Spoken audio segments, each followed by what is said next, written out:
13వ అధ్యాయము 6వ వచనాన్ని మనం చూద్దాం. కాలేబు గారి గురించి చూద్దాం.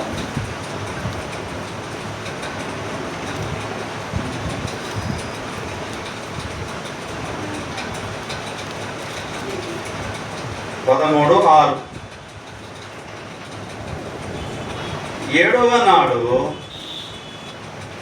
క్షమించండి, లేవియకాండానికి వెళ్ళిన నేను. సంఖ్యాకాండం 13:6.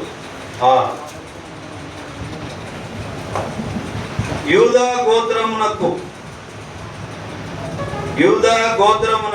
యెఫున్నె కుమారుడైన కాలేబు గారి తండ్రి గారి పేరు ఏం పేరు? యెఫున్నె.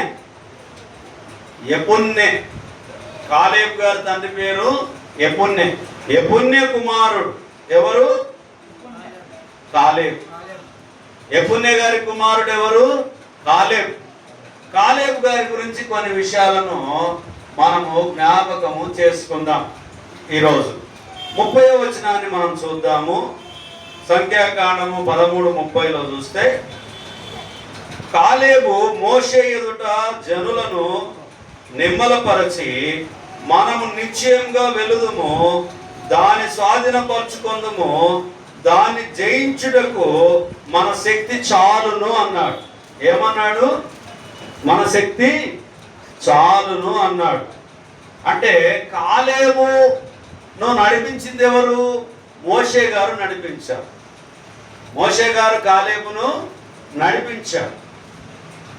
ఎన్ని రోజులు నడిచారు వాళ్ళు? 40 రోజులు నడవాల్సినటువంటి వారు 40 సంవత్సరాలు నడిచారు. అయినప్పటికీ దేవుని యొక్క ప్రణాళిక, మోషే గారి ద్వారా నడిపింపబడినటువంటి వారు. అంతేకాకుండా ఈయన వేగుల వారిలో ఉన్నటువంటి వాడై ఉంటున్నాడు కాలేబు.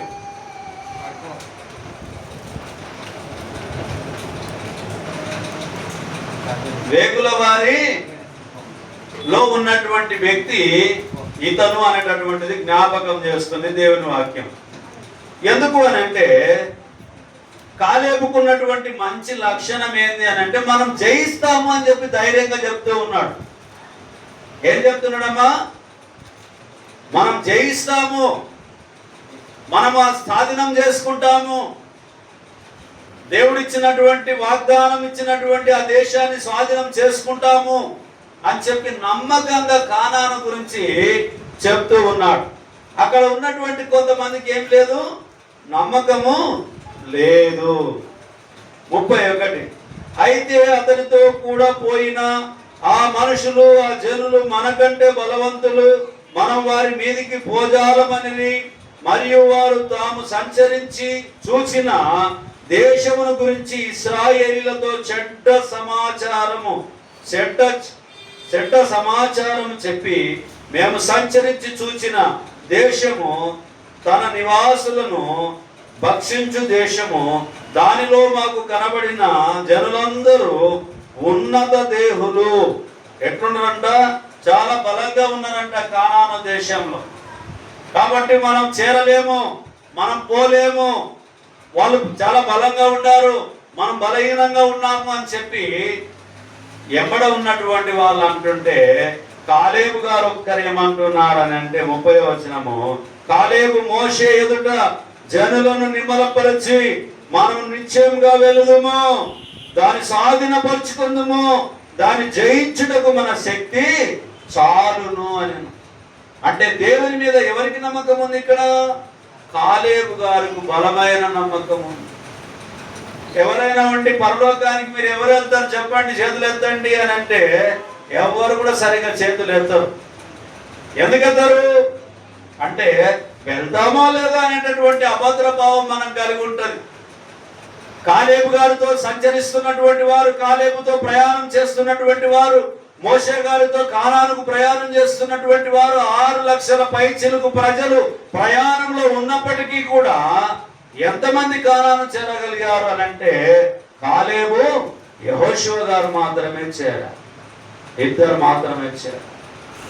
కాబట్టి ప్రియమైనటువంటి వాళ్ళారా, యెఫున్నె కుమారుడైన కాలేబు గారు మాత్రము ధైర్యంగా చెప్తూ ఉన్నాడు, మనం చేరుతాము, దేవుడు ఇచ్చినటువంటి వాగ్దానము దేశాన్ని మనము చేరతాం. నమ్మకంగా ఉంటూ ఉన్నాడు కాలేబు గారు.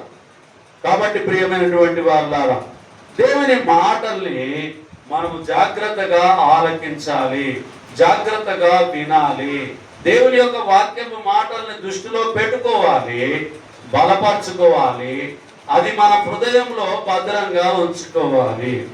ఇంకొక మాట చూసుకొని నేను దేవుని వాక్యాన్ని ముగిస్తాను. మరొక సమయంలో కాలేబు గారి గురించి అనేక విషయాలను మనం పంచుకుందాము. యోహాను సువార్త 14వ అధ్యాయము. యోహాను సువార్త 14వ అధ్యాయము మొదటి నుంచి కొన్ని వచనాలను మనం చూద్దాం పిల్లలు.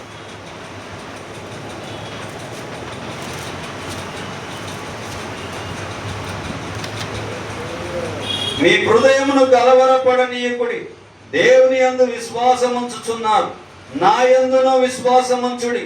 నా తండ్రి ఇంట అనేక నివాసములు కలవు, లేని ఎడల మీతో చెప్పుదును, మీకు స్థలము సిద్ధపరచ వెలుచున్నాను. 10వ వచనం. తండ్రి యందు నేనును నా యందు తండ్రియు ఉన్నామని నీవు నమ్ముట లేదా? నేను మీతో చెప్పుచున్న మాటలు నా యంతట నేనే చెప్పుట లేదు.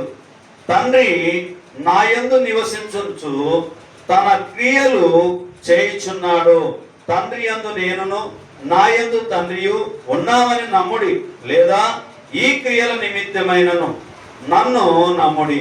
నేను తండ్రి యొద్దకు వెలుచున్నాను గనక నేను చేయు క్రియలు నా యందు విశ్వాసముంచు వాడును చేయును. వాటికంటే మరి గొప్పవి అతడు చేయునని మీతో నిశ్చయముగా చెప్పుచున్నాను. మీరు నా నామమున దేనిని అడుగుదురో తండ్రి కుమారుని యందు మహిమపరచబడుటకే దానిని చేతును. నా నామమున మీరు నన్నేం అడిగినను నేను చేతును. ఇక్కడ మనం ఆలోచన చేస్తే కాలేబు గారు దేవుని యందు విశ్వాసం వచ్చారు కాబట్టి ఆయన కానానుకు చేరడానికి దృఢమైన నిశ్చయత కలిగి ఉన్నాడు. ఈనాడు మనం కూడా పరలోకానికి, ప్రభు దగ్గరికి, పరదేశునకు, నెమ్మదైనటువంటి స్థలంలో, విశ్రాంతి అయినటువంటి స్థలంలో మనం చేరాలంటే ఎవరి దగ్గరికి వెళ్ళాలి? యేసు ప్రభు దగ్గరికి వెళ్ళాలి. ఆనాడు కానాను చేరాలి అని అంటే వారు దేవుని మీద ఆధారపడి వెళ్ళారు. ఈనాడు మనం కూడా ఏం చేయాలి? దేవుని మీద ఆధారపడి మన విశ్వాస జీవితాన్ని ప్రభు దగ్గరికి, ప్రభు నామంలోకి బాప్తిసం తీసుకొని ప్రభు నామంలోకి మరి ముందుకు కొనసాగాలి. తండ్రి కుమారుడు ఏకమై ఉన్నారు అనేటటువంటిది మన విశ్వాసం అయితే తండ్రితోనూ కుమారునితోనూ ఉండాలి. మన జీవితం ఎవరిని ఎవరు వదిలిపెట్టేటటువంటి వారిగా ఉండకూడదు. కాబట్టి కాలేబు నమ్మాడు. కాలేబు జీవితంలో దేవుడు గొప్ప కార్యాన్ని చేశాడు. పుణ్య కుమారుడు కాలేబు గారు కానాను చేరగలిగారు. దేవుడిచ్చినటువంటి వాగ్దాన దేశాన్ని స్వాధీనము చేసుకొని ఉన్నాడు. శ్రద్ధగా మాటలు విన్న మీ అందరికి ప్రభువు నామమున వందనాలు. బల్లారాధన కార్యక్రమంలోకి మనం వెళ్దాం.